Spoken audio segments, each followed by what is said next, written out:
Entrarei na casa do Senhor com o holocausto, pagar-te-ei os meus votos.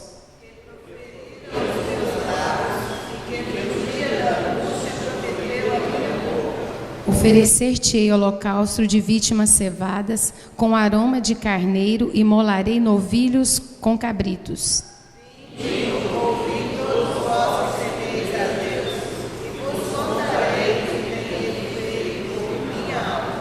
A ele clamei com a boca, com a língua o exaltei.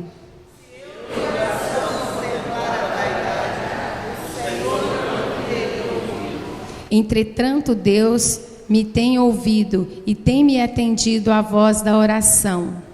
Bendito seja Deus que não rejeita a oração, nem aparta de mim a sua graça. Bendito seja Deus, a esse Deus tão maravilhoso que tantas coisas faz.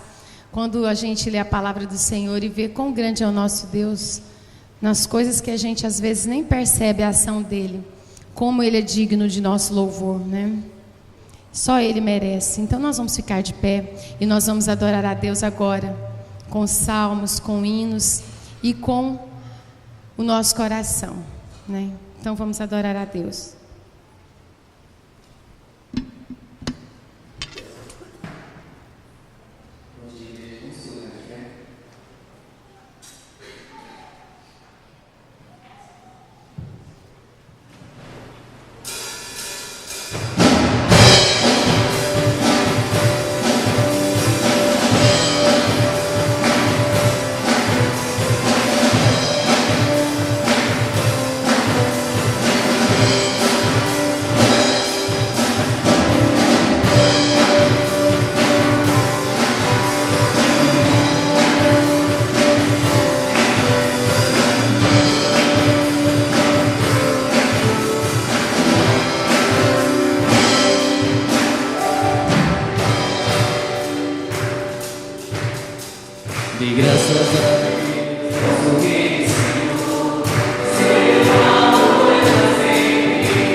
Deus forte, o grande El Shaddai, todo-poderoso Adonai. Teu nome é maravilhoso, conselheiro, príncipe da paz, Yeshua HaMashiach, Deus Emmanuel. O pastor de Israel, o guarda de Sião, a brilhante estrela da manhã. Jesus, teu nome é precioso, meu Senhor e Cristo, o nome sobre todos pelo qual existo. Tirei o Deus da minha provisão. Shalom, o Senhor é a minha paz. Chamar, Deus presente sempre está. Outro igual não há. Jeová Rafa, meu Senhor, que cura toda dor. Se pequeno e aberto, minha justiça é. Elohim, Deus, no controle está, meu Deus, tudo governa.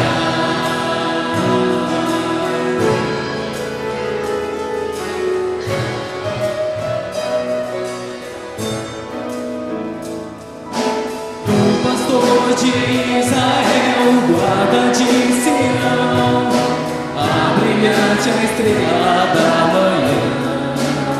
Jesus, teu nome é precioso, meu Senhor e Cristo, o nome sobre todos pelo qual existo. Tirei Deus da minha provisão. Shalom, o Senhor é a minha paz. Chamar, Deus presente sempre está. Outro igual não há. Jeová Rafa, meu Senhor, que cura toda dor. Se pequeno e aberto, minha justiça é. Elohim, Deus, no controle está, meu Deus, tudo governa. Jeová Rafa, meu Senhor, que cura toda dor. Se pequeno e aberto, minha justiça é. Elohim, Deus, no controle está, meu Deus, tudo governa. Tudo governa. Tudo governa.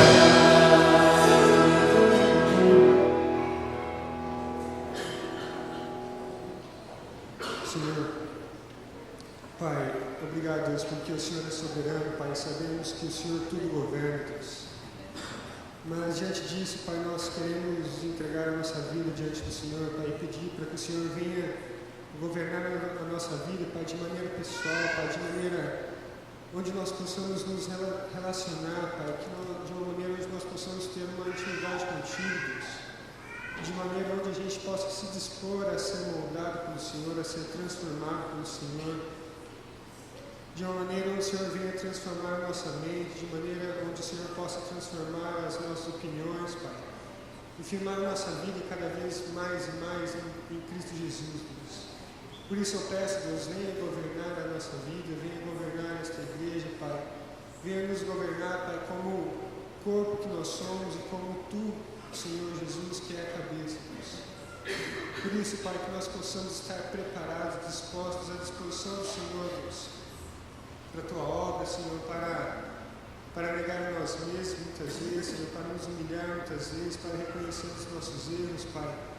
Mas diante de tudo isso, Pai, glorificar e honrar o Senhor, Deus. Em nome de Jesus que eu peço, Pai. Amém. A igreja pode sentar.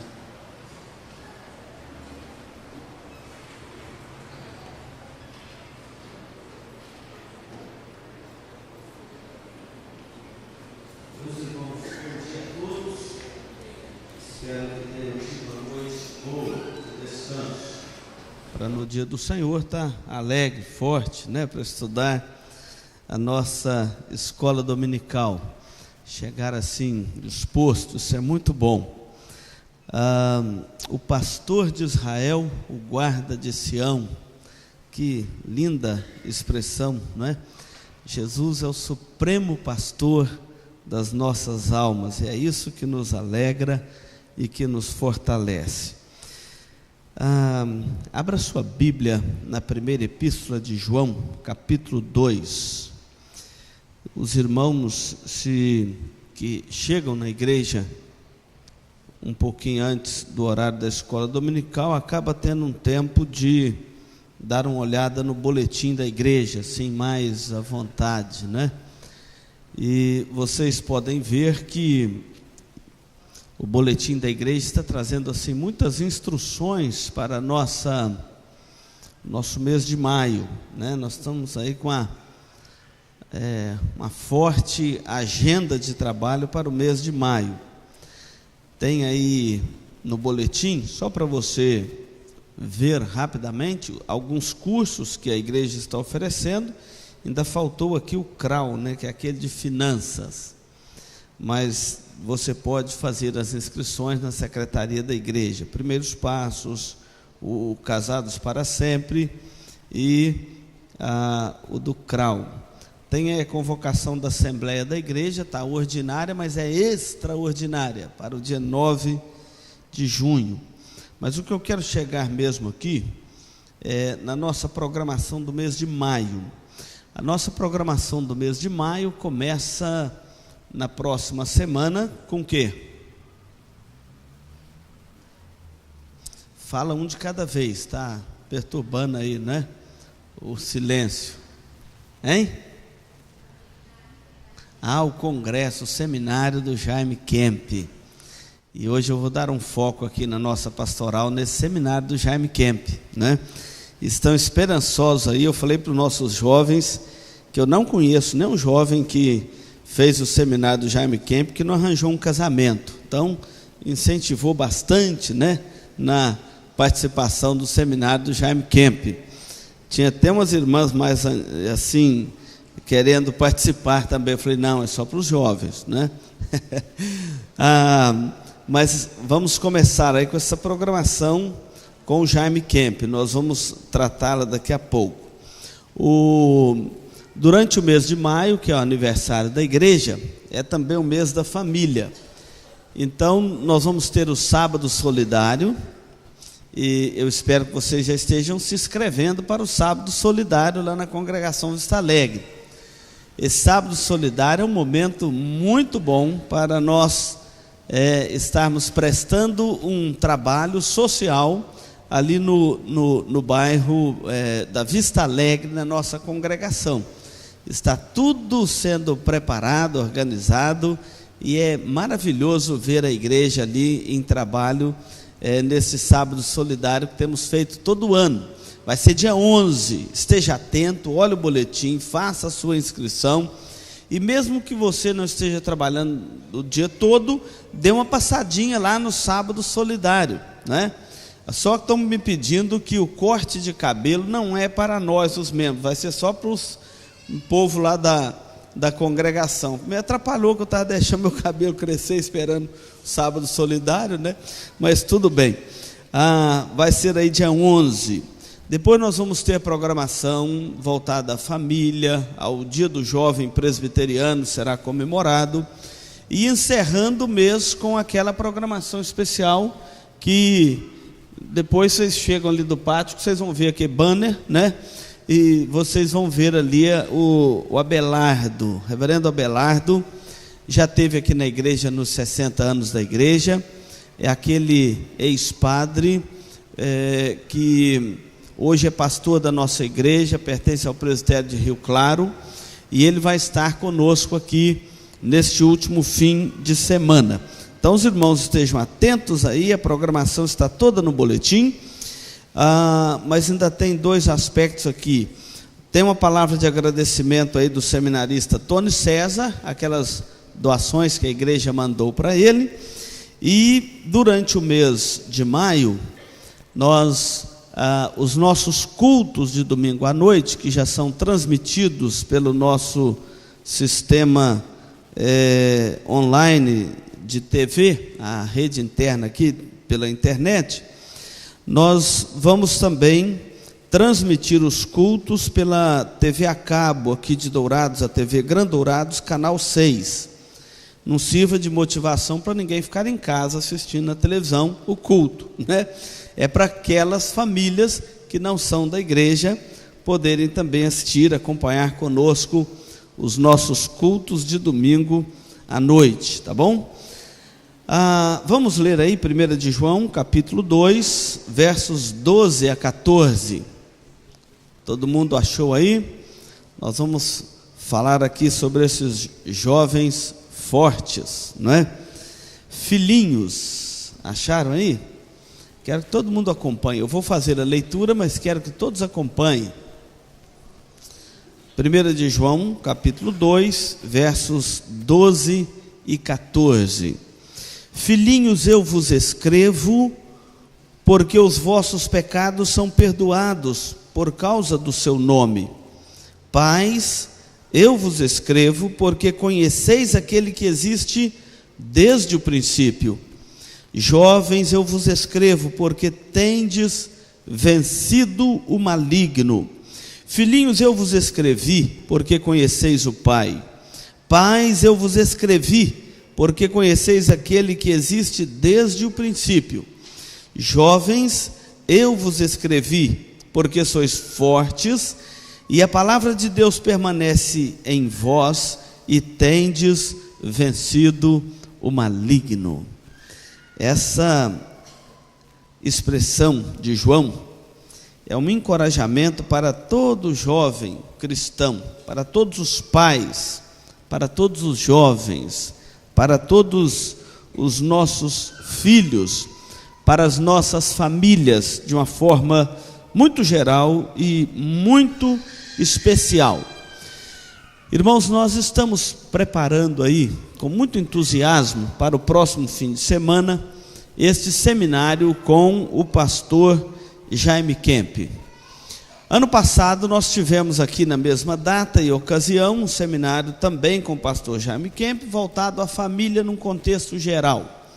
Muitos irmãos que estão aqui hoje estiveram no ano passado no seminário do Jaime Kemp. Não estiveram? Quantos aqui que fez o seminário do Jaime Kemp no ano passado? Muitos irmãos fizeram. Jaime Kemp é um conferencista nacional e internacional, autor de vários livros, fundador daquele grupo que todo mundo gosta, dos Vencedores por Cristo, e ele é também o fundador do Ministério Lar Cristão, que tem trabalhado com a família, e ele é doutor em família. É um conferencista muito interessante e muito também concorrido na sua agenda. Desde o ano passado, quando terminou o congresso, o seminário, com ele, para toda a família, e os pais nos solicitaram que ele fosse então já agendado para este ano, um seminário para os filhos. Até publicamos ontem na nossa matéria, artigo do dia lá do jornal Progresso, que sai hoje de manhã também, a respeito deste assunto, a importância dos pais valorizarem este momento. Esse seminário trata da formação da família. Eu tenho certeza que todo pai aqui tem um grande interesse de ver o filho, a filha indo bem no casamento e formando a sua família, preparando para o seu futuro. Mas muitas das vezes nos falta a instrução correta da palavra de Deus para os nossos filhos. Eu sei que é um desejo de todo jovem crente, ao ler a palavra de Deus, formar a sua família dentro destes parâmetros estabelecidos pela palavra de Deus. Para isto, envolve oração, orientação da palavra de Deus, sabedoria e direcionamento dos pais, Para isto envolve como tratar os nossos sentimentos. Quantos jovens que não sabem tratar os seus sentimentos?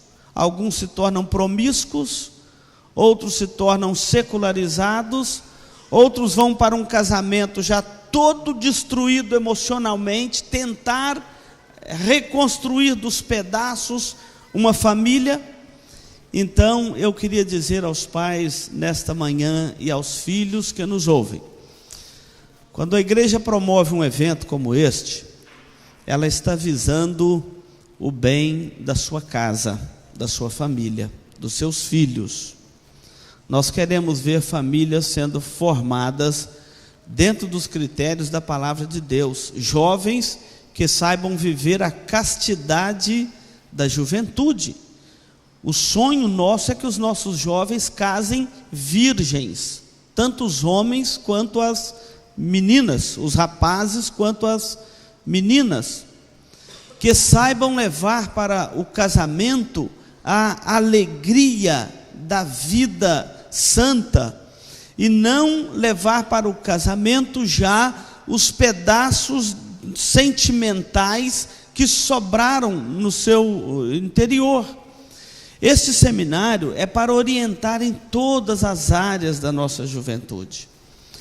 Na questão do amor que nós devemos ter uns pelos outros, aquele amor que deve promover o casamento entre um rapaz e uma moça, o casamento no Senhor, que a palavra de Deus nos fala, ele tem alguns princípios. O primeiro princípio é o princípio natural, o princípio da criação.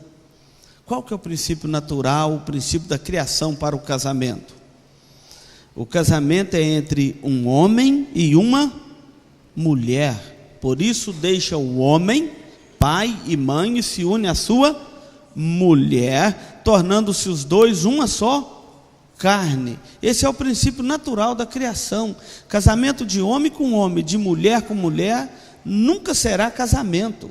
Vocês podem chamar isso de qualquer coisa, ajuntamento, amaziamento, como dizia um tio meu lá na roça, não é casado, não, é orelhado. Não sei o que é isso até hoje.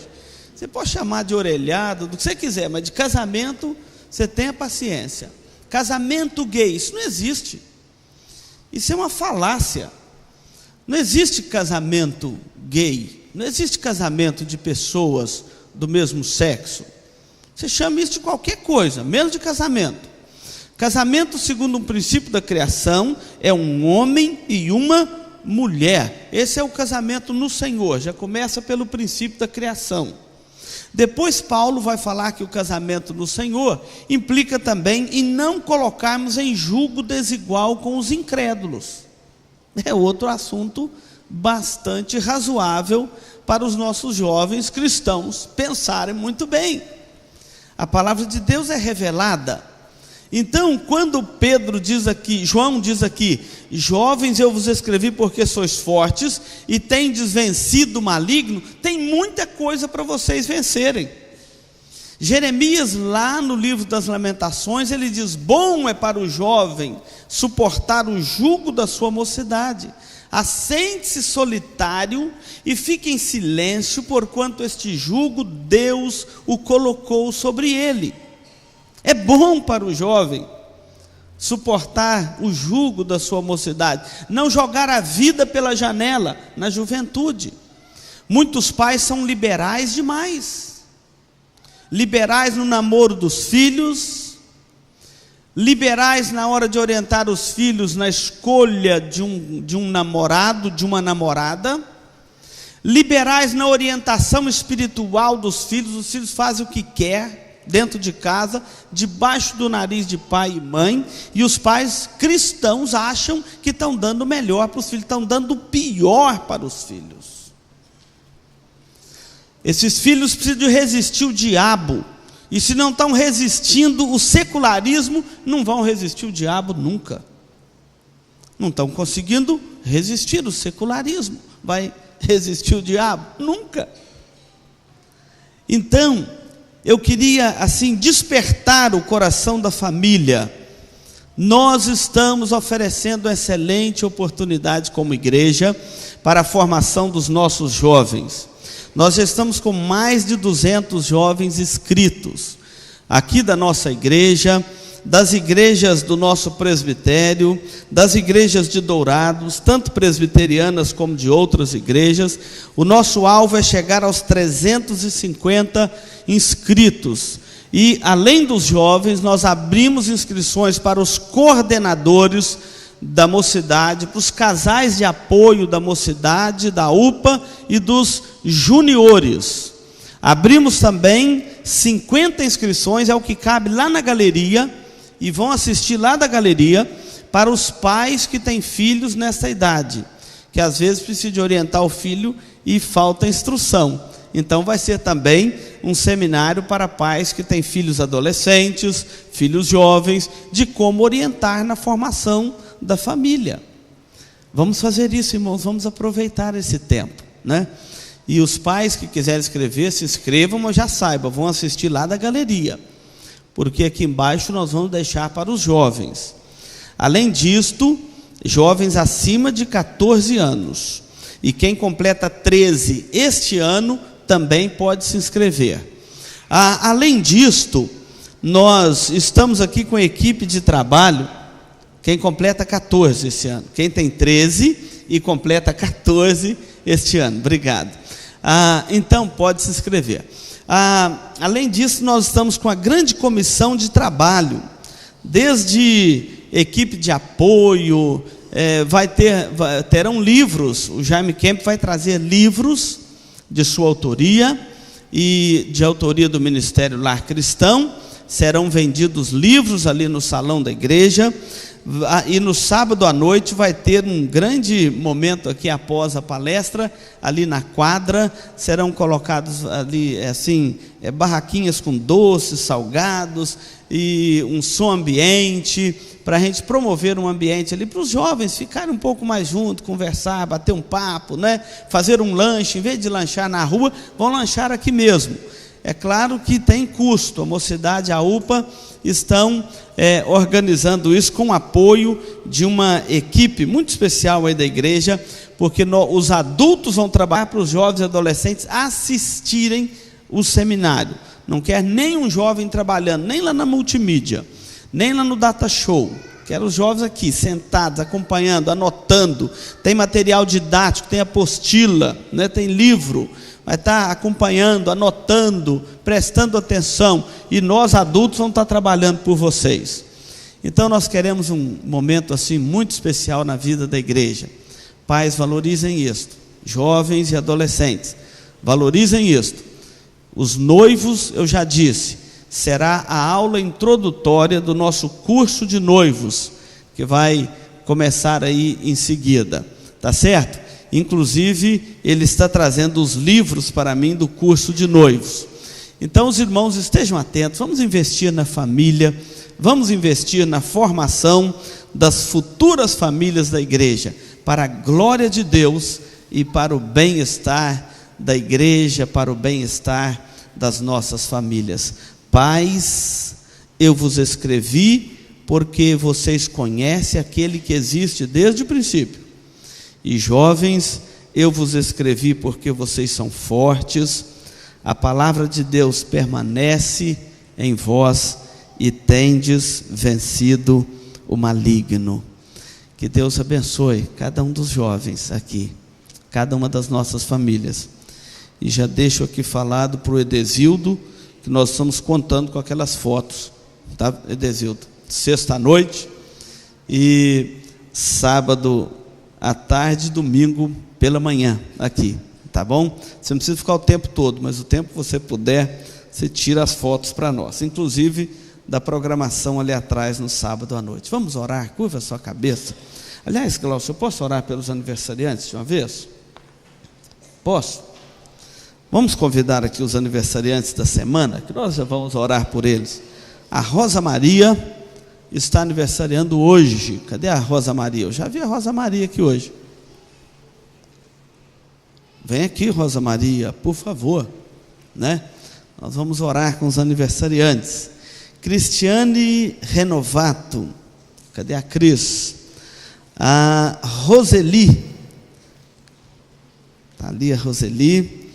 A Esther Roque, a Esther está. Débora Matoso, essa aqui não tem que orar à distância por ela, bem à distância. Está lá na Amazonas, na divisa com a Bolívia, bem à distância mesmo, né? O Pedro Gabriel Corona, a Raíssa da Silva e o Edmar Carneiro.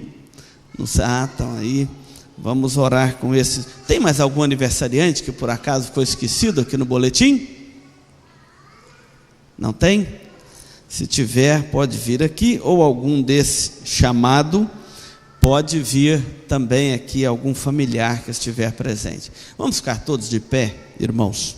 Vamos orar. Orar pelas nossas famílias, orar por estes aniversariantes. A Rosa é hoje, né? É amanhã? Pelo meu boletim aqui, parece que era hoje. Hoje é 28? Então tá. Vamos orar então, irmãos. Aliás, hoje está aniversariando a Carla, que é irmã da Senilce, né? Vamos orar também por ela. Senhor Deus amado, esta manhã aqui na Tua presença é uma manhã gloriosa para cada um de nós. Ó Deus, obrigado porque os nossos jovens são jovens fortes.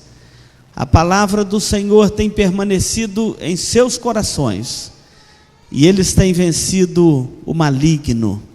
Nós te bendizemos por isto. Obrigado porque são jovens tementes ao teu nome. Oramos, ó Deus, por este seminário que teremos com eles neste fim de semana próximo. Ó Deus, abençoe o pastor Jaime Kemp, a sua saúde, a sua viagem.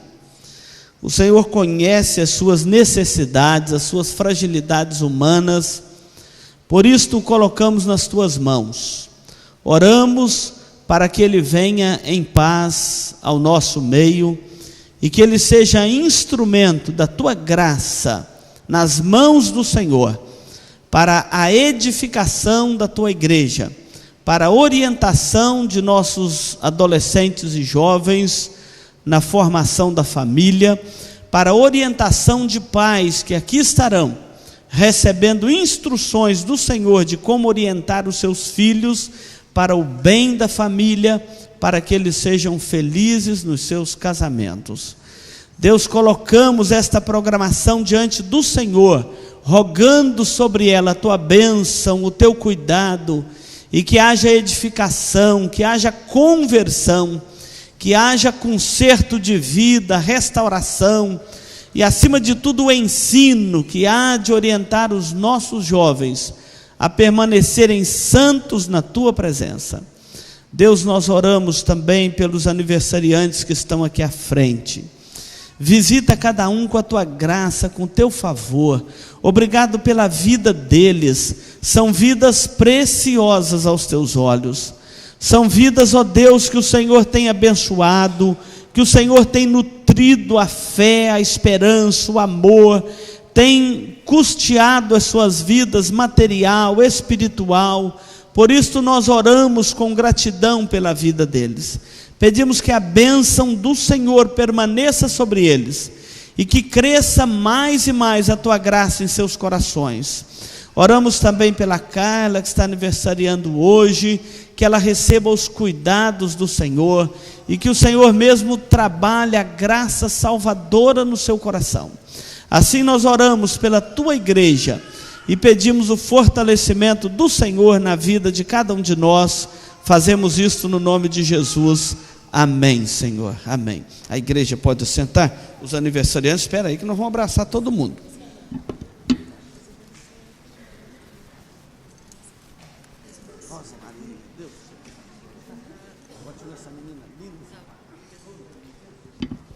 Vamos ficar de pé e vamos adorar a nosso Deus cantando o hino de número 16.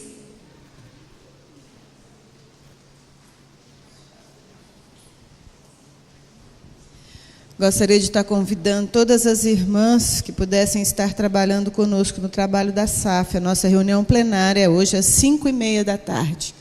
Todas estão convidadas. Louvai a Deus.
Se alguém nos visita nessa manhã, nós gostaríamos de conhecer. Pode levantar uma das mãos? Alguém nos visita essa manhã?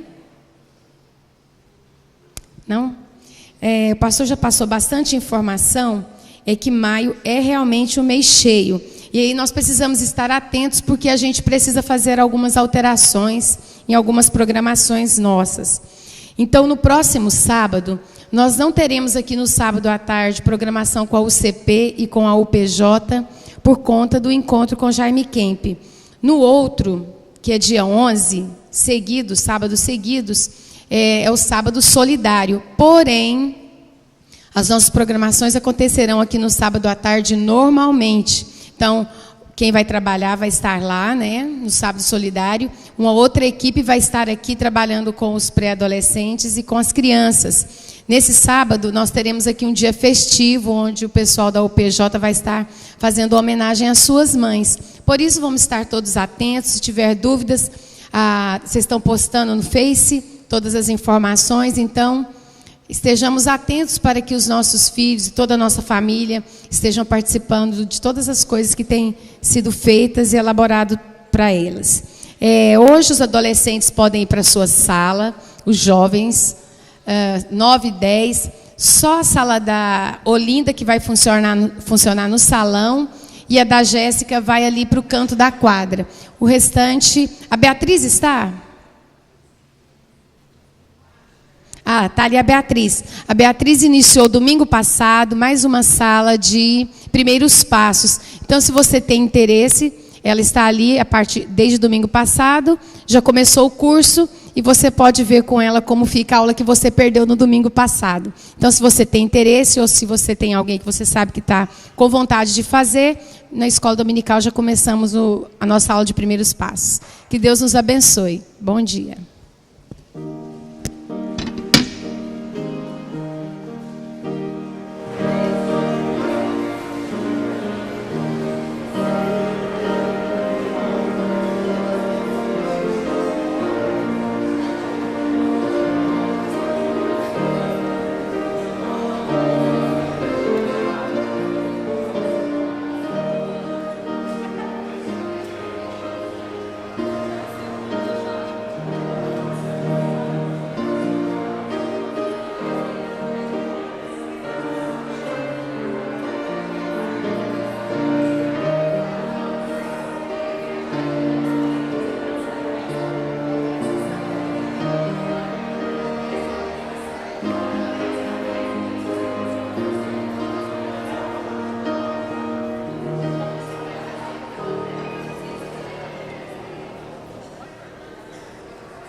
né? Vamos chegar mais para pertinho aqui. E até porque a gente, vendo esses rostos simpáticos aí, a gente fica mais animados aí a dar uma aula bem centrada. Enquanto o pessoal está aproximando, dizer para os irmãos, nós estamos reformulando o site da igreja, para ficar um site mais moderno, mais atualizado, mais dinâmico, mais fácil. Então ele está passando por uma reformulação. Então algum irmão que estiver aí diante de algum ministério da igreja, ou orientando alguma sociedade interna, ou que quer dar alguma sugestão para o site, aquele jovem que está lá em cima transmitindo a nossa escola dominical, é o Daniel Matoso. Ele é o responsável aí pelo site da igreja. Ele é formado, está em fase final do seu curso na área da informática, e ele é o nosso responsável pelo site da igreja. Você pode passar a ele alguma sugestão, é sempre muito bem-vinda, tá bom? Vamos abrir a nossa Bíblia em Atos 18. Atos 18.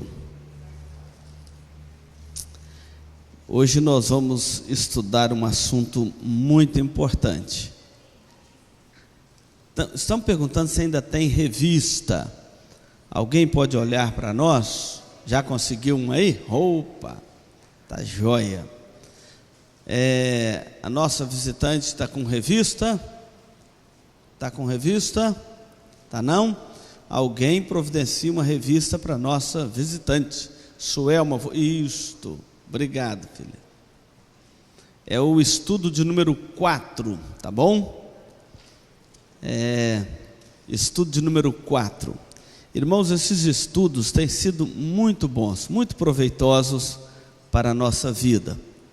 No domingo passado, nós tivemos aquela lição, o estudo sobre missões urbanas. Alguém que nos assistiu pela internet, depois mandou um recado aí para a gente, que foi muito proveitoso para a vida dele lá. Então, assim, nós louvamos a Deus, porque realmente esses assuntos que estamos tratando nesta revista são muito proveitosos para a vida da família, para a vida do crente, para a vida da igreja e para o cumprimento da missão que nós estamos nela. Na verdade, a missão é de Deus, a missão não é nossa. Por isso que essa lição, ela fala muito sobre a missão de Deus. Quer ver?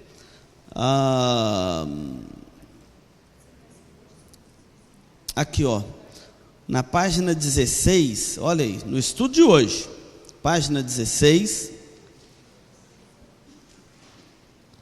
logo quando você pega esse segundo parágrafo, aí você vai contar 1, 2, 3, 4, 5, 6, 7, 8, 9, na 9ª linha, de cima para baixo, na página 16, primeira coluna, esse primeiro parágrafo, de cima para baixo, faziam como parte da missão de Deus em sua vida. Acharam aí?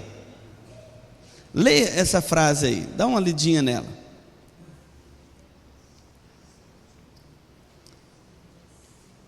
É uma frase solta, claro, dentro do estudo, mas só para explicar para você entender o que eu estou explicando.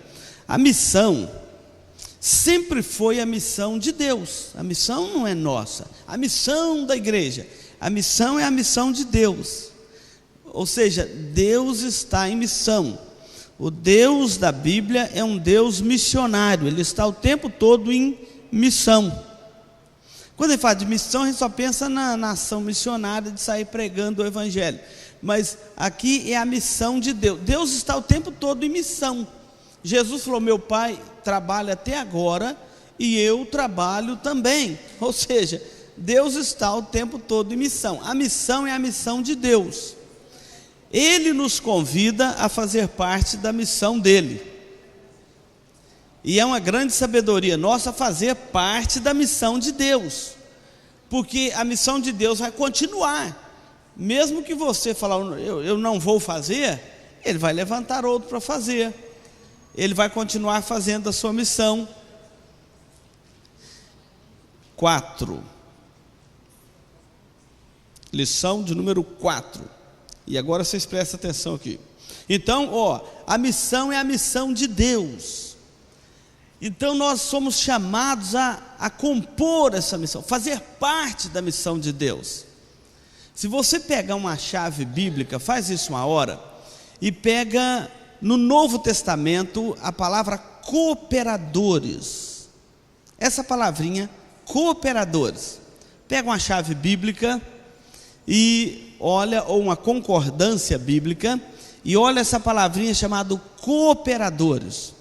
Paulo diz que nós somos cooperadores de Deus, somos cooperadores uns dos outros. Essa palavra aparece várias vezes no Novo Testamento, mas não passa muito de 13 vezes. É interessante que é para mostrar alguém fazendo parte da missão do outro. O que é cooperador? É alguém que coopera. O verbo cooperar é ajudar o outro.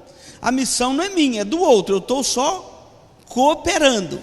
Então a missão de Deus está sendo realizada, nós somos apenas cooperadores, não é? E hoje nós vamos ver que a nossa casa, hoje nós vamos ter um conceito bíblico de casa, né? Um conceito bíblico de casa. Você pode ter o seu conceito aí, mas hoje nós vamos ter um conceito bíblico de casa e como que a nossa casa pode participar da missão de Deus na terra. Eu entendi, estudando este assunto, que ele é de extrema importância para a vida de cada um de nós. Eu pergunto se a sua casa é uma casa cooperadora do Evangelho, se é uma casa missionária. Eu sempre gosto de falar que a casa do crente tem que ter 2 espaços, não precisa nem de ser um lugar tão arrojado, mas tem que ter 2 espaços. Um é o cantinho de oração e de meditação, né? Oração e leitura da palavra.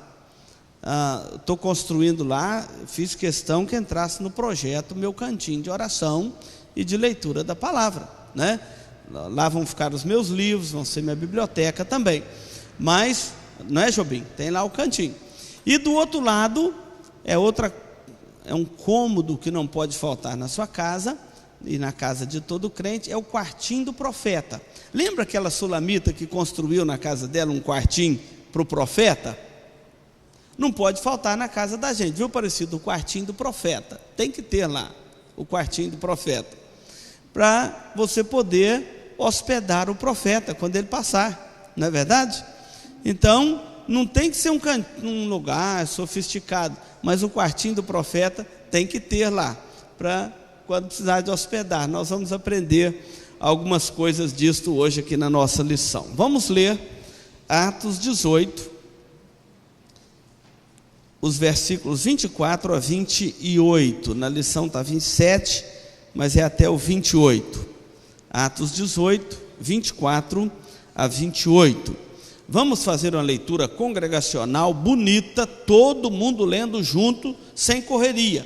A leitura congregacional, ela deve ser compassada, para todo mundo ler. Aquele que tem dificuldade de ler, esse dia eu vim para a igreja, a gente nunca pensa naquele que tem dificuldade de enxergar o texto, né?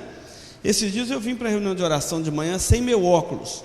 Que dificuldade para ler, né? Se ler correndo, quem tem dificuldade de enxergar não acompanha. Outros têm dificuldade com a leitura mesmo, né? Então a gente tem que compassado para todo mundo ler. Vamos lá, juntos?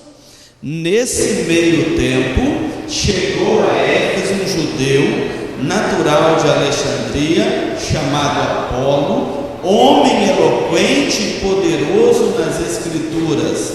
Era ele instruído no caminho do Senhor, e sendo fervoroso de espírito, falava e ensinava com precisão a respeito de Jesus, conhecendo apenas o batismo de João.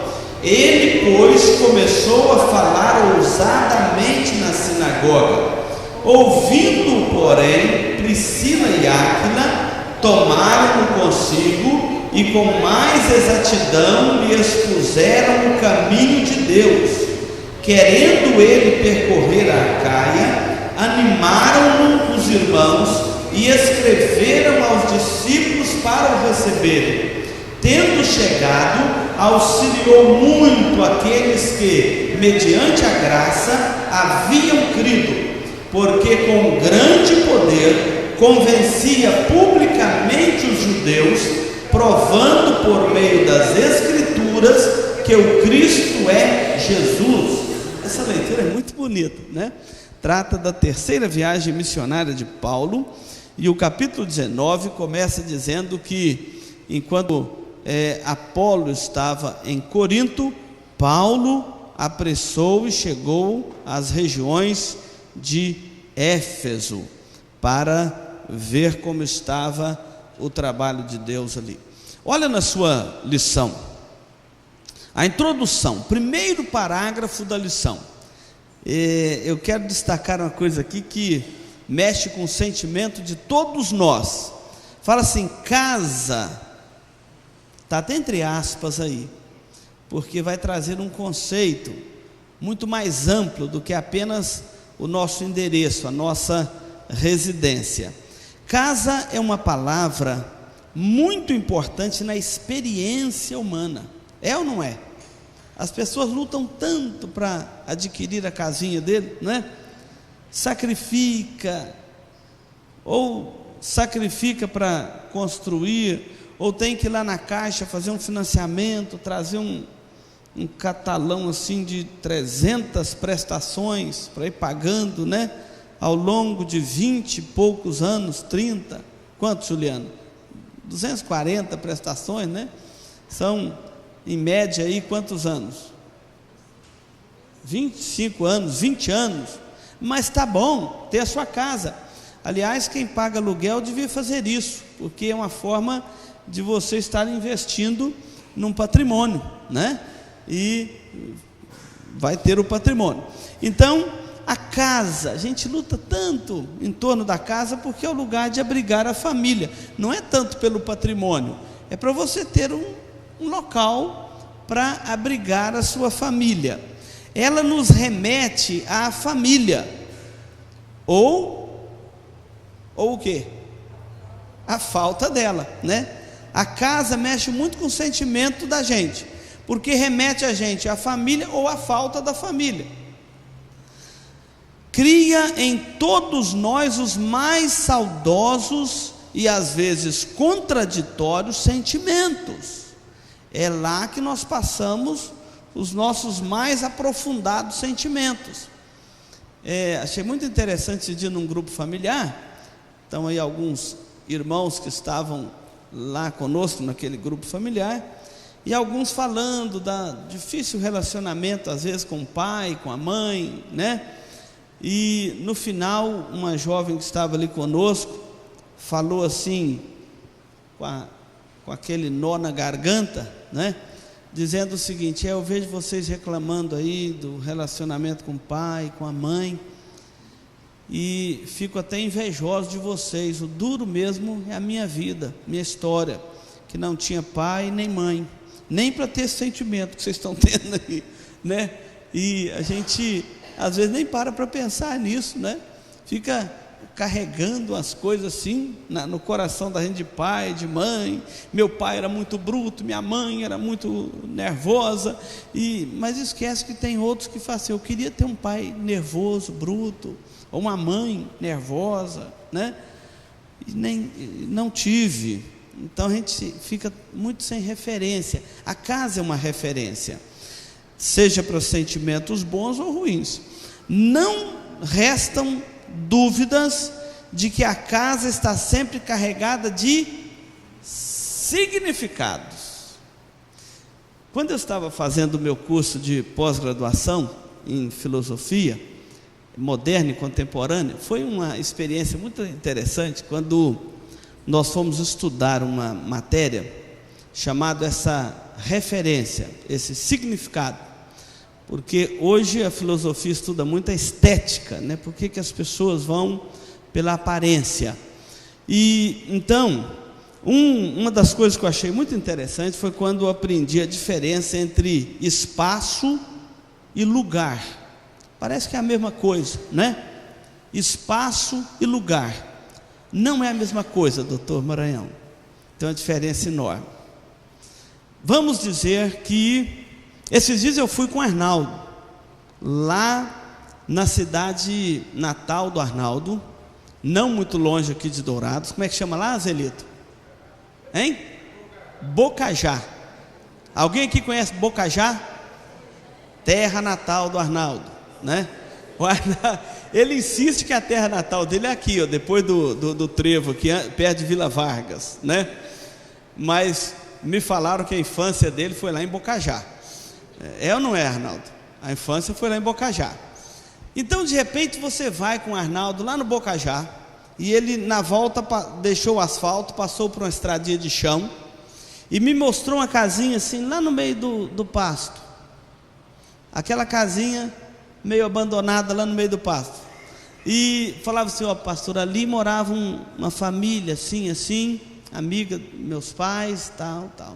E aquela de cá assim, às vezes eu nem lembro com detalhe isso, mas às vezes é aquela casinha caindo as paredes, o boi fica lá esfregando nela, vai caindo as paredes, né?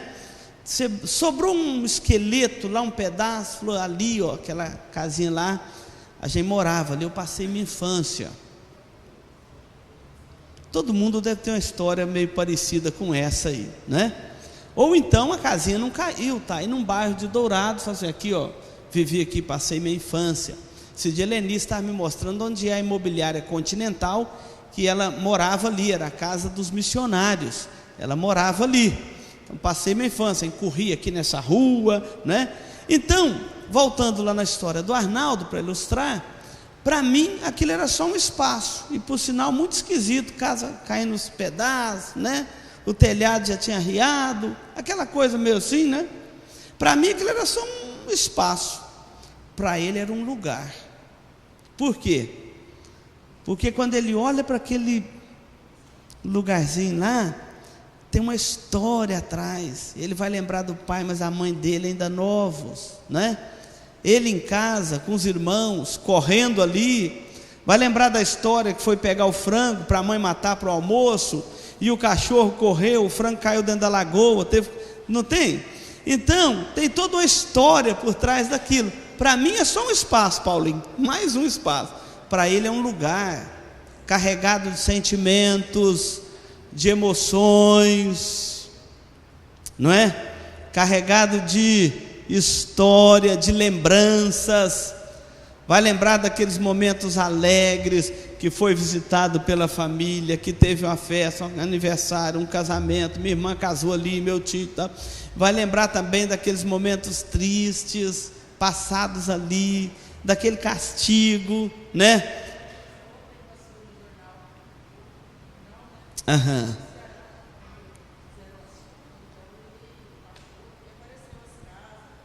Aham. Pois é. Chorando, moça. Ela está contando a Sônia aqui, nem todo mundo ouviu. Passou ontem no jornal a seca lá no Ceará. A represa baixou demais.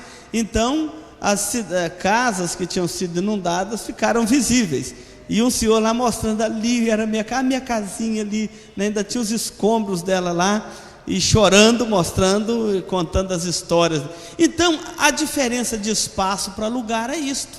Se fala muito hoje que, por exemplo, você olha aqui esse templo, para muitos isso aqui é um espaço, chegou aí e está saindo. Para outros aqui é um lugar, onde cresceu, onde casou, onde foi batizado, onde, não é verdade? Então, há essa diferença. Se fala muito que o movimento evangélico hoje está perdendo a noção de templo, porque estão deixando o templo e alugando locais diferenciados que não têm a característica do templo, né?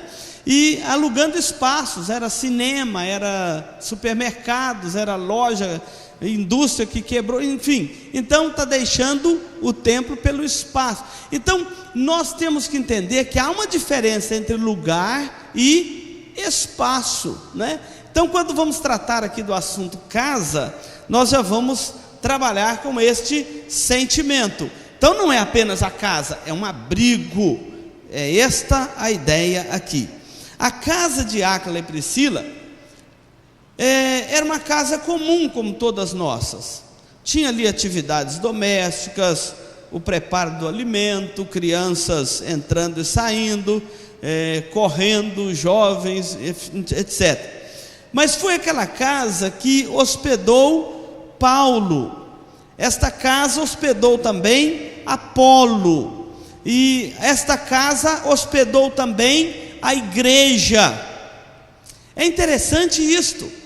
Quando os nossos lares são lares abertos para apoiar os trabalhos missionários, os trabalhos do reino de Deus, os trabalhos da igreja. Então, esta casa de Priscila e Áquila era uma casa hospedeira. E este é um aspecto que será trabalhado na nossa lição aqui hoje. Mas além desta ideia de casa no sentido de lar doméstico, a Bíblia tem um outro conceito de casa. E aqui vale a pena você continuar olhando. Eu estou aí na introdução da lição, na última parte aí da primeira coluna. A palavra casa em grego é oikos. Achou aí na lição? Vai acompanhando.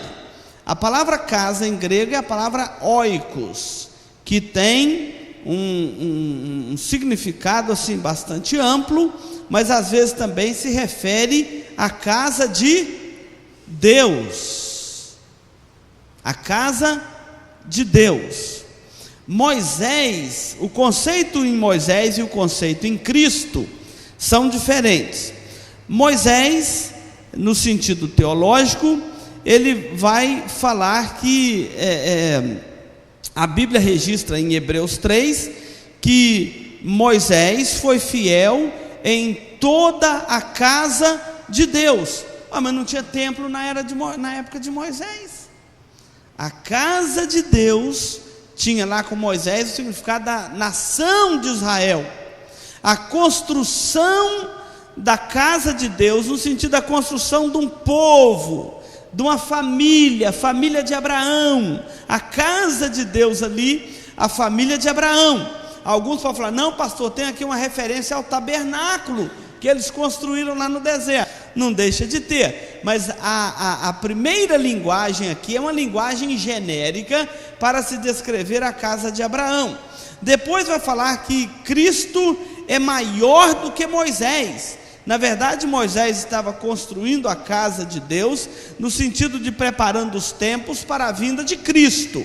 Então, este conceito. Mas Cristo, ele vai dar uma dimensão maior, porque se Moisés foi fiel à casa de Deus, nós vamos ver que a fidelidade de Cristo é uma fidelidade no sentido de que ele vai falar da casa de Deus no sentido mais amplo. Quando, por exemplo, Jesus era adolescente, lembra daquela visita que os pais dele fizeram em Jerusalém e depois foram embora e o menino ficou perdido para trás? E eles voltaram procurando Jesus. Ele era aí um adolescente na faixa dos 12 anos. E voltaram e falaram para ele assim: por que fizeste isso conosco? E está até aí na sua lição, é um texto bíblico. E ele então dizia o seguinte: Jesus diz que importava que ele cuidasse da casa do seu pai, né? Não sabíeis que me cumpria estar na casa de meu pai? Uma referência a construir a igreja. Ele estava no templo, mas uma referência à igreja num contexto geral, que é a família da fé, é a casa de Deus. Depois Jesus pega um chicote e chicoteia os vendedores ali do campo, do templo, e diz: a minha casa será chamada casa de oração, mas vocês estão transformando num covil de salteadores, não é? Então, o zelo pela casa de Deus. Então aqui há tanto a referência ao templo, quanto a referência à nossa casa, como a referência à família da fé. Nós somos a família de Deus, a casa de Deus. E Jesus então dá a isso uma dimensão celestial, a casa, quando ele diz assim: na casa de meu Pai há muitas moradas, eu vou e vou preparar lugar para vocês também. Então nós temos a nossa casinha aí, usufrui bem enquanto você está aí nela, cuida bem, né? A dona Darcy até ampliou lá a casa, né? Um local espaçoso, gostoso. Aproveita bem. Você só vai poder aproveitar enquanto você está vivo aqui mesmo, porque depois nós vamos morar na casa do Pai. Que coisa maravilhosa, né? E se você passou a vida toda sem ter uma casa, não se preocupa, você vai para a casa do Pai, né? Então nós temos uma dimensão muito maior deste assunto.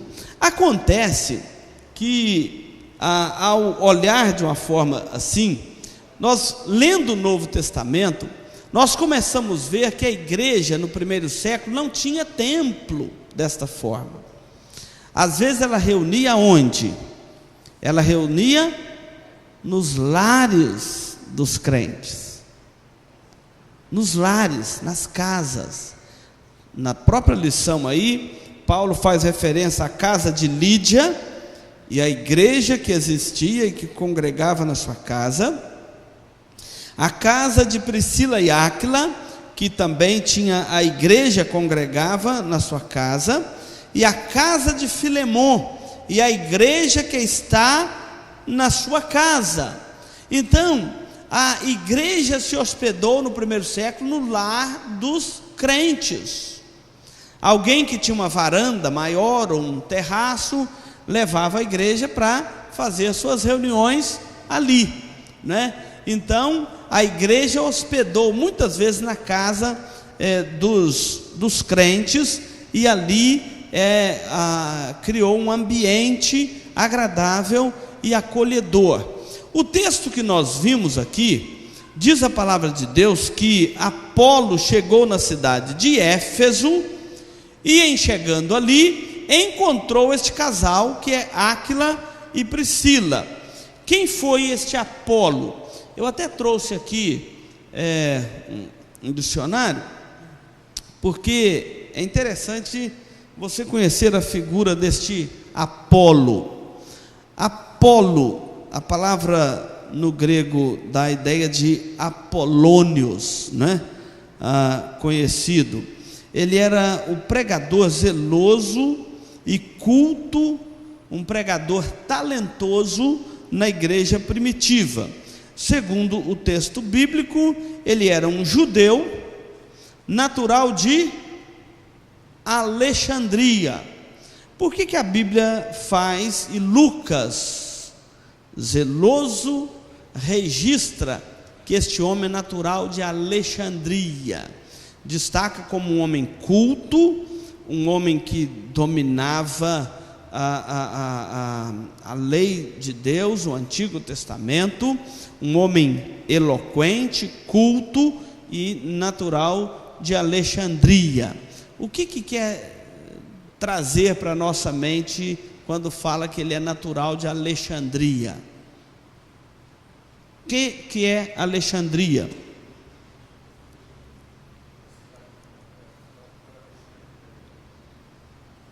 Uma cidade nos limites da África, formada por Alexandre o Grande. Alexandria era conhecido nesses tempos, provavelmente Lucas também, que era médico, formou em Alexandria, era o centro da cultura helênica, o centro da cultura grega. Em Alexandria, Dr. Maranhão, tinha a maior biblioteca do mundo antigo. Então, naquele tempo, não tinham as universidades. Então, os grandes centros culturais estavam em torno de alguma cidade que tivesse literatura, que tivesse uma biblioteca para ser pesquisado, não é? Então girava em torno da literatura. E este Apolo, ele era formado ali em Alexandria. Uma das linhas da cultura grega era a oratória. A oratória. Então diz aí que ele era um homem eloquente, né? Os homens eloquentes naquela época eram muito valiosos, porque eles se tornavam grandes líderes, né? E eloquentes. E depois os sofistas pegaram isso e deturparam, como é natural do homem deturpar as coisas boas. Mas a eloquência era tido como uma das grandes virtudes humanas, era a coragem e a eloquência. Porque a eloquência era tido como a arte de você convencer as pessoas, de vender o seu produto, de passar a sua mensagem, a sua teoria, etc. E isso era tão forte que os gregos, tudo eles tinham uma relação com o divino, que os gregos diziam que um homem eloquente, ele era capaz de convencer os deuses de dar a ele o que ele queria. É interessante, né? Os gregos tinham essa coisa. Então o homem eloquente era capaz de convencer até os deuses de dar a eles o que eles queriam. Por exemplo, algum homem queria sabedoria, sabedoria era algo dos deuses. Então ele era capaz de convencer os deuses de dar a eles sabedoria. É por isso que quando Jesus vai falar sobre a oração, lá em Mateus 6, ele fala assim: não orareis como os hipócritas, que acham que na praça, que falando nas praças, que eles vão ser atendidos, e também não useis de vãs repetições, como fazem os gentios, que acham que pelo seu muito falar serão ouvidos. É uma referência que Jesus está fazendo a essa eloquência dos gregos. Eles acham que com a eloquência eles vão convencer os deuses, mas com o Deus do céu não é assim. Ninguém vai convencê-lo com discurso, com oratória bonita, com sofismas, né? Então Apolo era um homem eloquente, era um homem, então um judeu de Alexandria, eloquente, pregador e muito conhecido no mundo antigo por ser um homem eloquente. Tanto que lá em Corinto ele dividiu, ele arrumou um partido para ele lá. Uns diziam eu sou de Paulo, outros diziam eu sou de Apolo, porque admiravam a eloquência de Apolo. Mas diz o texto que ele era um homem poderoso nas escrituras, mas tinha suas limitações. Ele só conhecia o batismo de João, né? Então ele era um homem eloquente, mas tinha suas limitações no conhecimento da revelação de Deus. O que nos chama a atenção aqui é o fato de Áquila e Priscila tê-lo recebido na sua casa. Então, se a palavra casa, oikos, por um lado no grego, tem a outra palavra proslâmbano. Está aí na sua lição, eu não estou falando nada que não esteja aí na lição. Essa palavra proslâmbalo é a palavra que apresenta aqui, que quer dizer tomar alguém ao lado, assumir uma pessoa, receber com hospitalidade, aceitar no circuito das amizades, tratar alguém com bondade e afeto. Então a palavra aqui não é apenas no sentido de uma referência à sua casa, mas no sentido de que a sua casa, ela é uma casa hospitaleira, porque todo mundo aqui tem casa, vai contar a história da casa, mas agora vem o outro lado da moeda. Você tem casa, eu sei que você tem, mas ela é hospitaleira. Aí é o problema para nós resolvermos aqui, né? Porque o lar cristão, ele precisa de ser um lar hospitaleiro. Todo lar cristão precisa de ser um lar hospitaleiro. E engraçado que ser hospitaleiro, no contexto do Novo Testamento, é igual a amar. Nós amamos com o amor de Deus, que é derramado no nosso coração. Não é apenas com esse amor carnal de afeições naturais, é com o amor de Deus que é derramado no nosso coração. Por isso que nós podemos amar o inimigo, porque não é afeição. Se fosse afeição, o inimigo já estava fora, né? Mas a Bíblia diz que nós amamos com o amor de Deus que é colocado no nosso coração. Então amar é um mandamento: amai-vos uns aos outros. Nós temos que superar obstáculo, nós temos que perdoar, nós temos que apagar mágoas do coração para atender o mandamento bíblico de amar o nosso irmão, porque senão nós vamos tornar crentes carnais, que ama só pelo critério da afeição. Eu vou com a cara desse, eu não vou com a cara daquele. Os católicos dizem que é o anjo da guarda que não combina, os espíritas dizem que não combinava na outra encarnação, e a nossa desculpa vai ser qual? Não é? Para não amar. Se amamos com o amor de Deus, que é colocado no nosso coração, não haverá barreira nem obstáculo. Nós vamos amar a todos igualmente, sem preferência, sem levar o assunto para o lado carnal da nossa velha natureza, que só leva para o lado da afeição, que só faz o que dá alegria, que dá prazer. Não, a renúncia faz parte do amor cristão. A mesma coisa é o mandamento da hospedagem. A Bíblia manda sermos hospitaleiros. Quer ver? Olha aí, é um texto que está para ser lido mais à frente, mas vamos ler de uma vez. 1 de Pedro, capítulo 4, versículo 9.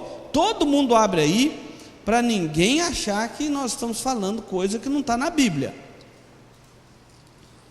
1 de Pedro, capítulo 4, o verso de número 9, que na minha Bíblia está até grifado. Poderíamos citar vários outros, como Hebreus 13 e vários outros textos, mas vamos ver este Pedro aí. Acharam? Podemos ler? Vamos lá juntos? Sede mutuamente hospitaleiros. Eita! Precisa de alguém explicar para você esse texto? Hein? Precisa trazer o reverendo Augusto Nicodemos aqui, grande exegeta que é, para explicar esse texto para a nossa consciência? O que vocês acham? Não precisa. Qualquer um de nós pode explicar um para o outro esse texto. Sede hospitaleiro. Não está nem nos dando opção. Pode olhar que está na voz imperativa, porque é mandamento. O mandamento, ele sempre aparece no imperativo: amai-vos uns aos outros, perdoai-vos. Esses são os mandamentos do Novo Testamento, né? Tão claros, né? Então, eles sempre aparecem no imperativo: sede hospitaleiro. E pior que ainda tem uma pitadinha de sal aí, né? As mulheres que fazem arroz doce, sabe que tem que pôr uma pitadinha de sal para dar né? Aquele equilíbrio, né? É para dar o paladar, né, dona Sônia? Então tem uma pitadinha de sal aí na nossa hospedagem, no nosso arroz doce aí, né? No nosso canjicão. Sede hospitaleiro e sem murmuração, sem ficar reclamando. Reclamando de quê? Não sei. Reclamando que teve que fazer mais um bife, né? Para o visitante, né? Reclamando que teve que tirar alguém da cama, não sei, reclamando de quê não? Cada um reclama onde o sapato está apertando, né? Então é sem murmuração. A palavra que aparece agora, proslambano, que quer dizer acolher, ela é traduzida em alguns textos assim, olha só, Atos 28, 2, agora não precisa de abrir, que está na lição. Diz lá que eles, acendendo a fogueira, acolheram-nos a todos. Então a palavra ali é proslambano, acolheram a todos. Depois fala assim: portanto, devemos acolher os irmãos. Acolher aonde? No nosso coração e na nossa casa. Não é só colocar o caboclo para dentro, é acolher, né? É aceitá-lo ali, é tratá-lo bem, é servi-lo. Depois fala chamando à parte. Pedro chamando Jesus à parte, querendo acolher Jesus mais do que os outros, né? Te envio em pessoa, recebe, acolhei. Mas eu quero destacar aqui Romanos 15:7, que está na lição, que fala: portanto, acolhei-vos uns aos outros, como também Deus em Cristo vos acolheu, para a glória de Deus. Portanto, acolhei-vos. Um estudioso chamado Antônio Huckman, no seu livro O Cristão Toma Consciência dos Seus Valores, ele fala que a palavra acolher aqui é a palavra para aceitação cristã, que às vezes a gente está no meio de uma classe como esta, sentamos juntos, cantamos juntos, oramos juntos, desfrutamos da comunhão da fé juntos, temos refeições em comum, mas não aceitamos bem uns aos outros. E isso quer dizer assim: eu olho lá para a dona Sônia, em vez de olhar para uma irmã querida, amada, eu olho e fico caçando defeito para pôr na coitada, né? Então, quer dizer, acolher é o contrário disso. Acolher é nós olharmos uns para os outros como pecadores perdoados em Cristo. Gente, pecador todo mundo aqui ou vocês acham que não? Vocês acham que é só o Bola? O Bola é aquele soldado que está sendo condenado lá por ter matado a Elisa Samusa, aquele caso tão corriqueiro nos jornais. Vocês acham que é só o Bola que é pecador? Não, todos nós. A diferença é que somos pecadores perdoados. Acolher é olhar um para o outro como pecadores, só que como pecadores perdoados, não é? Isso faz toda a diferença. Então, aqui está dizendo assim que nós devemos então acolher uns aos outros, receber na nossa casa. O meu objetivo aqui com essa lição é que todos nós aqui façam uma avaliação de como está o acolhimento da ação missionária da igreja no nosso lar, porque isso aqui implica em muitas coisas. Não só acolher um missionário, hospedar um pregador de fora, um jovem. Esse fim de semana vem muitos jovens aí para a igreja, Congresso Time Camp, um é de Naviraí, o outro é de Ponta Porã, outro é de Rio Brilhante, outro é de Carapó, Fátima do Sul. Vem jovem de todo lado, né? Pegar um jovem desse, levar para casa, acolher lá, né? Colocar um colchãozinho na sala para o rapaz dormir, para a moça, acolher, receber, levar para casa, não é? Já é uma boa coisa. Agora, acolher aqui é mais do que isso. E quando o grupo familiar, o líder fala assim: pode ser lá na sua casa semana que vem, não é? Pode ser lá na sua casa semana que vem. Não, e minha casa é apertada, não tem cadeira para todo mundo. Não, a gente leva as cadeiras da igreja, não tem perigo. Não, mas a minha garrafa é pequena. Tem gente que dá desculpa de todo lado, não é?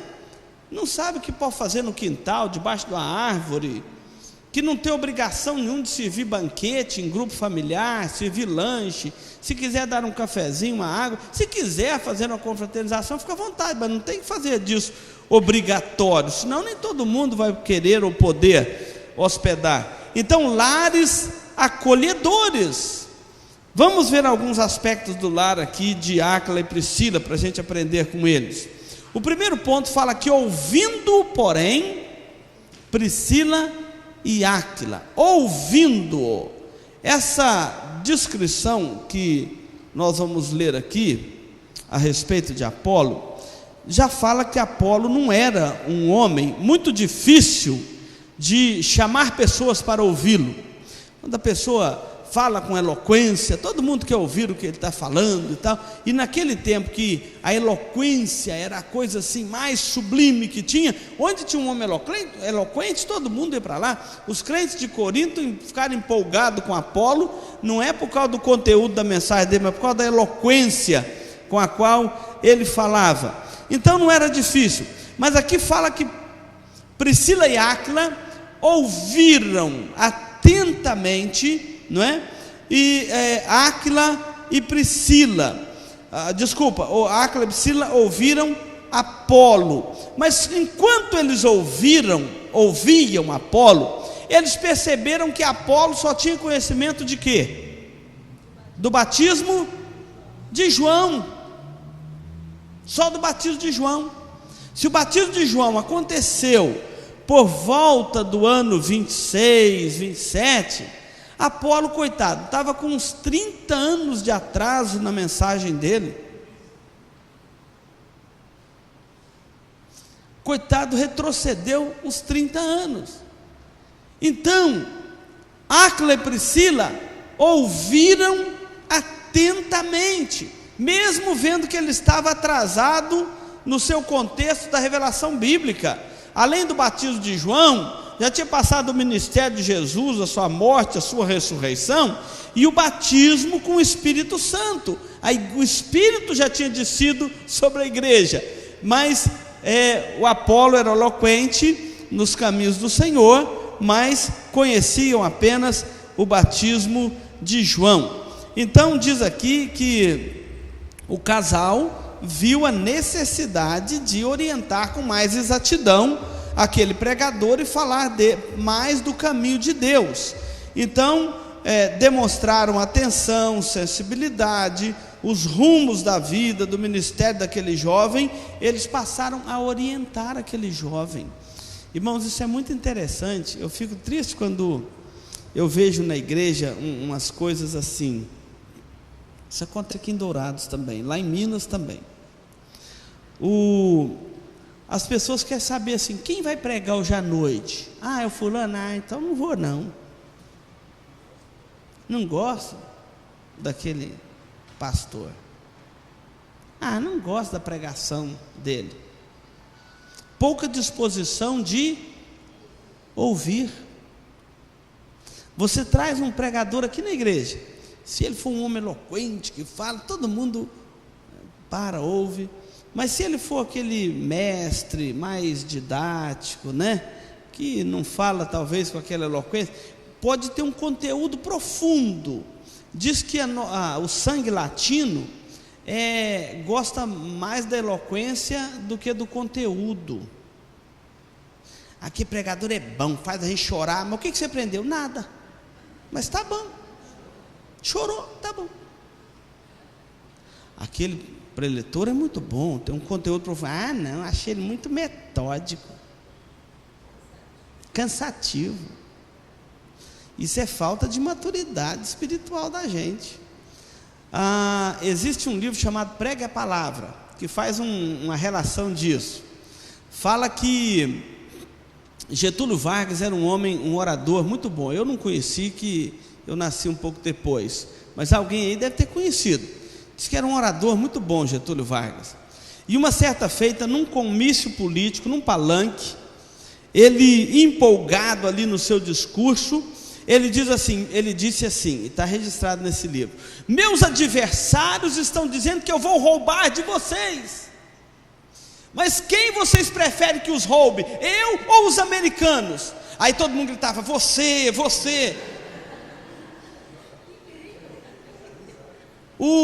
O Tico e o Teco parece que não funciona, tem hora, né? Quando vai pela emoção, o Tico e o Teco desliga, né? Então, nem você nem os americanos, eu quero que ninguém me roube. Onde é que você está com essa ideia maluca? Então, a verborreia às vezes nos confunde, né? Então, perde na eloquência, a eloquência distrai o conteúdo.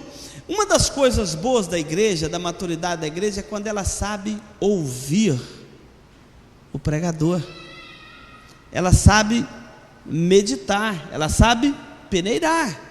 E se vir um pregador aqui falar um monte de besteira, mas emocionar a igreja, tá bom do mesmo jeito? E o discernimento? Então, quando fala aqui de Áquila e Priscila, ouvintes, maduros, atentos, porque eles poderiam ter desprezado esse pregador. Você está falando bobagem, você ainda está lá no batismo de João Batista, nós já estamos cá na frente, já fomos batizados com o Espírito Santo, né? Poderia ter desprezado esse pregador. Não, eles viram que ele tinha características importantes. Irmãos, é bom quando a gente aprende isso. Às vezes a gente anula uma pessoa, é um jovem da igreja, é muito empolgado, se anula uma pessoa quando você deveria dar a ele suporte para caminhar mais. Ouvir com maturidade, com discernimento. Aliás, uma das coisas que está faltando muito na igreja moderna é o discernimento. Discernimento. Ouvir e discernir o que está sendo falado. Porque a igreja moderna está na pele, na flor da pele, só quer andar pelas emoções, só pelos arrepios que dá. Eu fui lá, não senti nenhum arrepio, né? Não prestou. Não é assim, irmãos. Esse casal tinha discernimento. Embora o pregador estava uns 30 anos de atraso, né, na mensagem, eles atualizaram a mensagem do pregador para ele continuar pregando. Além de ouvir, diz aqui que eles tomaram-no consigo. Aqui então está a palavra que estávamos estudando: acolher no coração e na casa, né? Então, tomaram-no. O acolhimento está aqui. E realmente, essa palavra acolhimento, ela é muito ampla. Acolher é exatamente aceitar aquela pessoa. Fala que não deram, eles não apenas deram teto a Apolo, mas o fizeram, ou fez com que ele fosse também aceito por toda a igreja. Quando um de nós dá credibilidade para um visitante, para uma pessoa que nos visita, ou que está frequentando um grupo familiar lá na sua casa, nós acabamos dando crédito para aquela pessoa diante da igreja.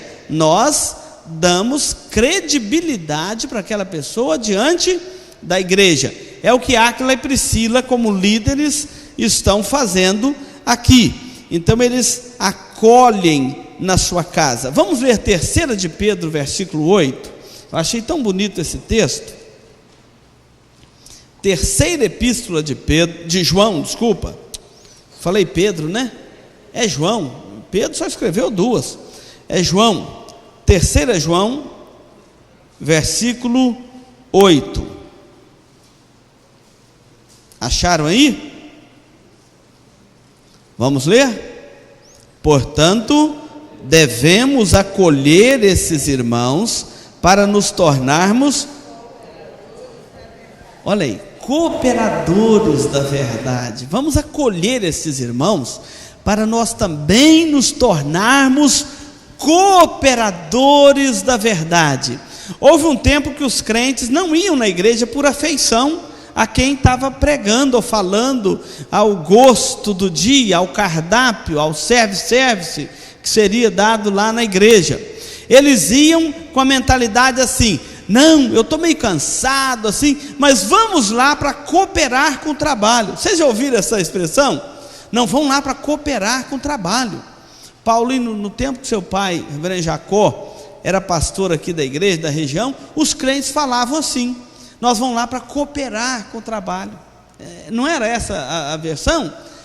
Uma pena que nós perdemos esta ideia de que nós vamos por compromisso, por dever, por compromisso com Deus, e passamos a coisa para o campo da afeição. Eu não vou lá porque eu não gosto, né? Ou porque eu não quero. Não, eles iam para cooperar. Então diz aqui: vamos acolher para nos tornarmos cooperadores da verdade.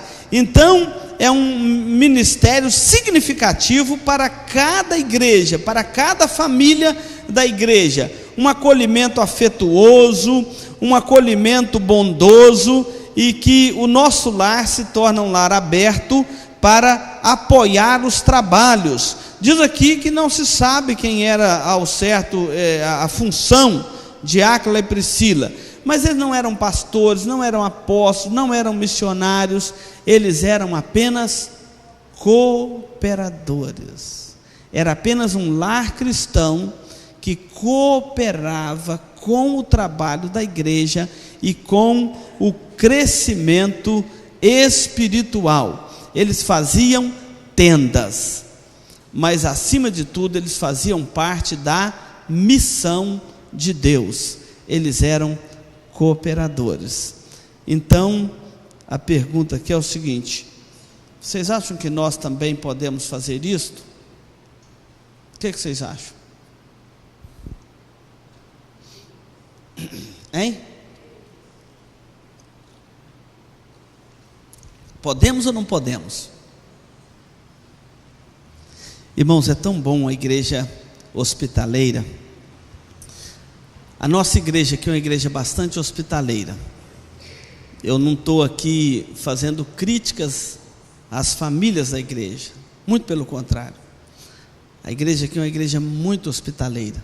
Louvo a Deus por isso. O próprio pastor que esteve conosco esse fim de semana voltou encantado com o acolhimento que ele teve da igreja, dos irmãos, né?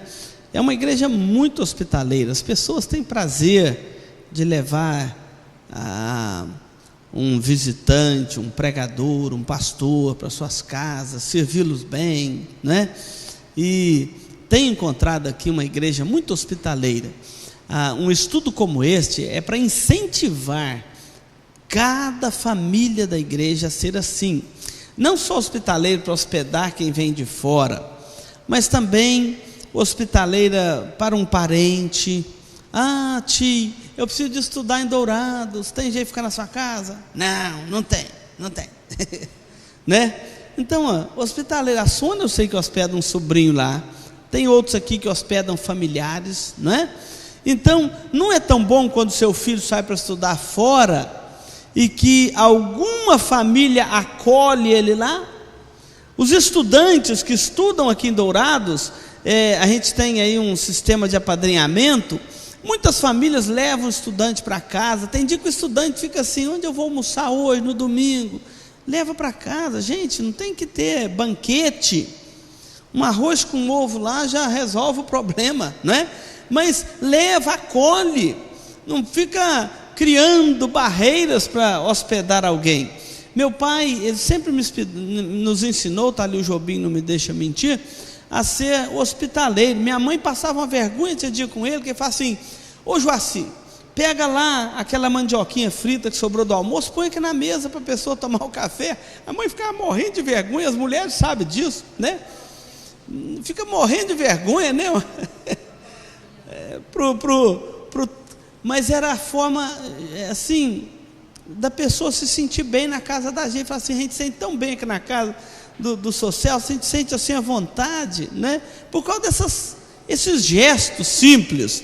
Então, ser hospitaleiro não precisa de você oferecer banquete, mas acolher bem. Aqui diz que eles, Áquila e Priscila, com mais exatidão ensinaram para Apolo os caminhos do Senhor. Aqui é o aspecto do discipulado. Acolher significa também você passar algum tipo de ensinamento. Aqui é uma referência mais assim, basicamente, ao discipulado. Uma vez chegaram para Moisés e falaram: Moisés, tem umas pessoas ali profetizando ali que eles não são da galeria dos autorizados. Aí Moisés falou assim: oxalá todo Israel profetizasse, né? Ou seja, oxalá toda a igreja pregasse o evangelho. Se o lar de cada cristão aqui fosse um lar para discipular os vizinhos, os parentes, os amigos, não é? Acolher na sua casa, você fazer o trabalho do evangelista, não é? O que fez aqui Áquila e Priscila, discipulou ali Apolo. além de discipular, eles enviaram Apolo, fala assim, querendo percorrer a Caia, animou, encorajou para que ele fosse e que ele se tornasse agora também útil para as demais igrejas. A própria igreja apoiou Apolo e o enviou para aquele trabalho e para que ele fosse então pregar o evangelho a outras igrejas. Ao ser acolhida por Deus, por meio de Áquila e Priscila, a igreja aprendeu a acolher e encorajou Apolo em seu ministério. Quando uma família faz isso, ela incentiva a outra a fazer.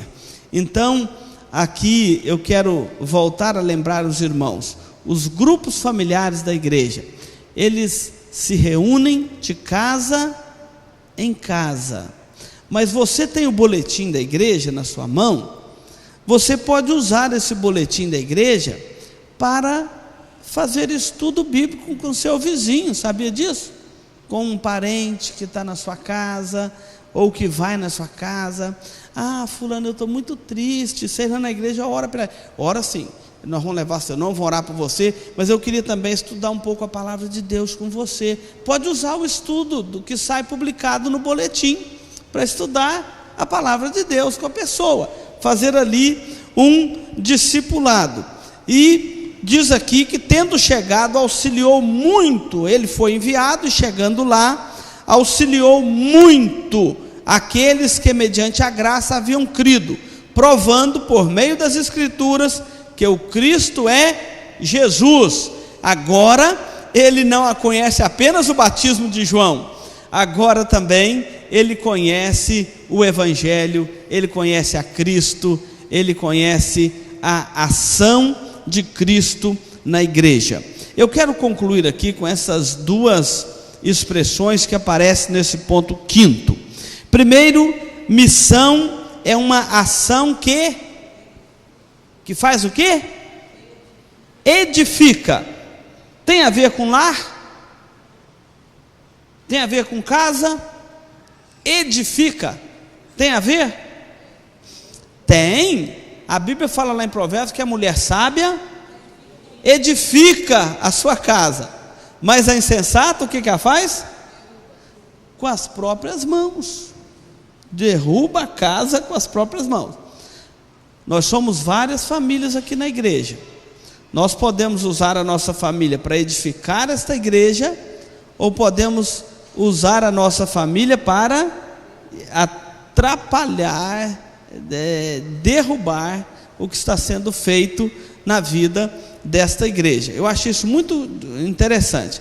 Ação concreta de edificação e fortalecimento da fé na vida das pessoas não são atitudes que buscam destruir. Meus irmãos, presta atenção disso. Você está aí num grupo de UPJ no sábado à tarde. 3 casais estão nomeados para cuidar da UPJ no sábado à tarde. Aí chega aqui, vieram só 2 casais, ou só um casal veio aquele dia. Aquele que veio, em vez de fazer o trabalho, começa a desprezar o trabalho. Senta aqui, meninos. Eu devia ir embora dispensar vocês, porque aí, ó, os outros não têm compromisso, ó. Tá vendo? Só veio eu. Cadê o compromisso dos outros? Não é assim? Então aí, ó, mas vamos fazer aqui o trabalho. E faz o trabalho, mas faz murmurando, ou faz destruindo o outro. Podemos qualificar isso da reunião de oração da SAF ali, orando pelos filhos. Aí, tá vendo? Só 5 irmãs. Cadê as outras? Não precisa de orar pelos filhos? Então, em vez de juntar essas 5 irmãs para orar pelos filhos, orar as que não puderam vir, começam a murmurar e destruir o trabalho, falando das que não vieram. Uma visitante que veio ali falou: não volta aqui mais. Esse povo, em vez de orar, eles ficam murmurando e falando mal dos outros. Um grupo familiar pode acontecer a mesma coisa, dentro da sua própria casa pode acontecer a mesma coisa. Quando um filho vem, mãe, Cíntia, né, Cíntia? O Tiago lá, mãe, eu não vou voltar naquela cela dos adolescentes não, porque não sei o que, meu filho, é isso mesmo, aqueles meninos são... acabou, você ajudou, destruiu a coisa. As consequências serão suas depois, viu, Cíntia, da sua casa. Mas não tendo sabedoria, destrói o trabalho. Então, aqui está dizendo assim, é para edificar, fortalecer, não é para destruir. Na igreja acontece muito isto. 2 elementos querem às vezes destruir e não edificar a igreja de Cristo. Então, Paulo está dizendo aqui, olha alguns versículos: tudo, ó amados, para a vossa edificação. Falando aqui, olha, estando presente, não venha a usar de rigor, segundo a autoridade que o Senhor me conferiu, para edificação, e não para destruir. Então, Deus nos deu autoridade para edificar a igreja de Cristo, nunca para destruir. Evite qualquer coisa que possa ser destrutivo ao trabalho da igreja. Use a sua força para edificar. Esta é uma missão que compete a todos os que creem. A igreja pastoreia a própria igreja. Sabe como? Nossos lares.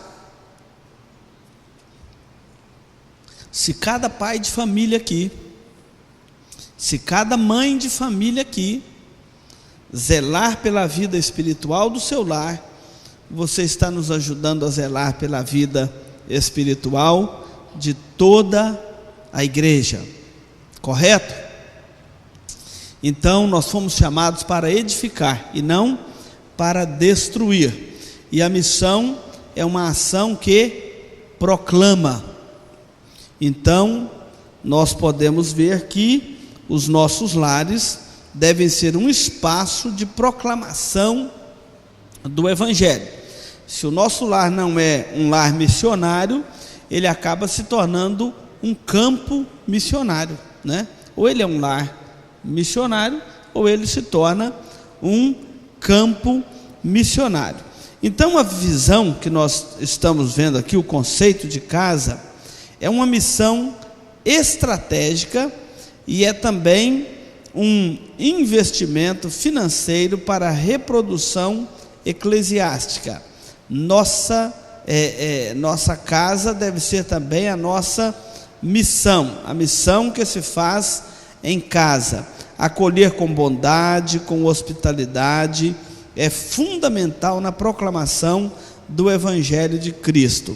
Uma das coisas que os sociólogos têm observado no nosso país é muito interessante, porque um lar, quando ele se converte, que o Evangelho chega, muda muita coisa, muda o palavreado, mudam hábitos, não é? Mas sabe o que os sociólogos têm observado? Melhora até a higiene do lar. Melhora até a higiene do lar. Aquele lá bagunçado, e sujeira para todo lado, e aquela confusão toda, a limpeza que o Evangelho faz no coração, reflete lá no lar. Às vezes o lar é uma casa simples, mas o lá está tão limpinho, tão agradável ali dentro, não é verdade? Até nisto. E sabe uma das coisas que tem motivado as famílias cristãs a caprichar mais até com a limpeza do lar? É porque às vezes pode precisar de hospedar alguém. Quando a gente vai hospedar alguém, a gente não dá sempre uma ajeitada melhor na casa? É uma motivação a mais até para você limpar a sua casa, uma casa mais limpa, né? Uma casa mais caprichada, né? Então, até nisto nos ajuda. Eu quero encerrar aqui a nossa aula dizendo o seguinte: em que temos, muitos de nós, transformados nossas famílias e casas, ao nos afastarmos do conceito bíblico de missão. Em que nós temos transformado a nossa própria casa ao afastar do conceito bíblico de missão, como acabamos de ver em Áquila e Priscila, o conceito bíblico de missão, uma casa a serviço do reino de Deus. Muitos de nós têm tornado a nossa casa um canto de solidão. Verdade ou mentira? Um canto de solidão, um lar criando filhos egoístas, que não sabe dividir uma bala com o outro, não sabe dividir o pão, não sabe dormir no colchão para deixar uma visita dormir na cama, famílias agarradas a pedaço de pano, a cobertor velho, né? Tem uns que falam assim, só durmo com aquela cobertinha velha, minha, né? Então, a gente vai crescendo uns camaradas cheios de vícios, cheios de macacua, como diz meu sogro, né? Dizer que depois passa dos 50, parecido, começa a aparecer macacua para todo lado, e é verdade mesmo, né?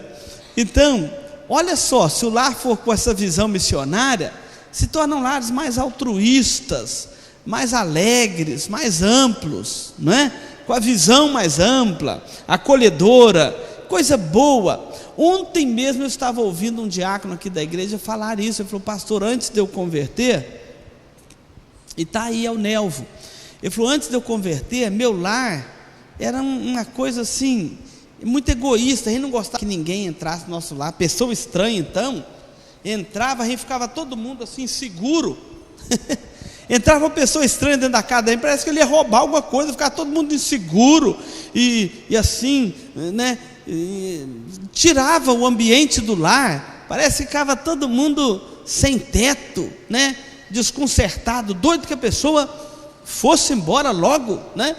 E depois que a gente se converteu, começamos as pessoas da igreja lá na nossa casa, e eu nunca podia passar pela minha cabeça que um dia eu ia hospedar um grupo familiar na minha casa, e quem frequenta lá o grupo sabe como que é, né? Então assim, cada um de nós tem essa experiência quando o nosso lar se torna um lar missionário. Você queria falar alguma coisa, Semar? Não? Então nós podemos encerrar aqui a nossa aula, mas pensa nessa perguntinha, em que nós mesmos temos transformado o lar ao perder o conceito missionário da família? Em quê? Não é? Um território egoísta, né? Solidão, ninguém vai lá, aquela ideia, eu não vou lá para também ninguém vir aqui, aquela coisa assim. Vamos pensar nisto, vamos melhorar o ambiente do nosso lar. Você vai ter mais motivação até para limpar a sua casa, pode ter certeza. Vamos ficar de pé? Vamos orar? Vamos encerrar aqui a nossa aula de hoje. No próximo domingo nós vamos estudar sobre o secular como um campo missionário. Vamos estudar aí a lição de número 5 na nossa casa, tá bom? Eu vou pedir o Juscelino para orar aqui, encerrando a nossa aula. Senhor nosso Deus, nós te louvamos, nós te glorificamos, Deus amado. Obrigado, meu Deus, porque o Senhor nos trouxe a tua casa, onde podemos aprender mais da tua palavra. Queremos te agradecer, Deus amado, pelo teu servo que expôs a tua palavra hoje e que deu ensinamento a ele cada vez mais. Obrigado pela sua casa. Obrigado por cada um aqui, Pai, por cada família aqui, que o Senhor esteja reinando na nossa casa, na nossa vida, com o Teu Santo Espírito, Deus amado. Fique conosco nesse dia, nos leve agora de volta aos nossos lares, para o delicioso almoço que vamos ter em cada um dos nossos lares, e que à noite, Pai, traz-nos com segurança para ouvirmos mais da Tua palavra. Obrigado, Senhor Deus, nós pedimos mais uma vez, agradecidos em nome do nosso Senhor Jesus Cristo, perdão pelos nossos pecados, Pai. Nós oramos agradecidos em nome de nosso Senhor Jesus Cristo, Pai. Amém. Muito bem, irmãos, está encerrado aí a nossa aula de hoje. Deus abençoe a todos, um bom dia, um bom almoço, tá bom?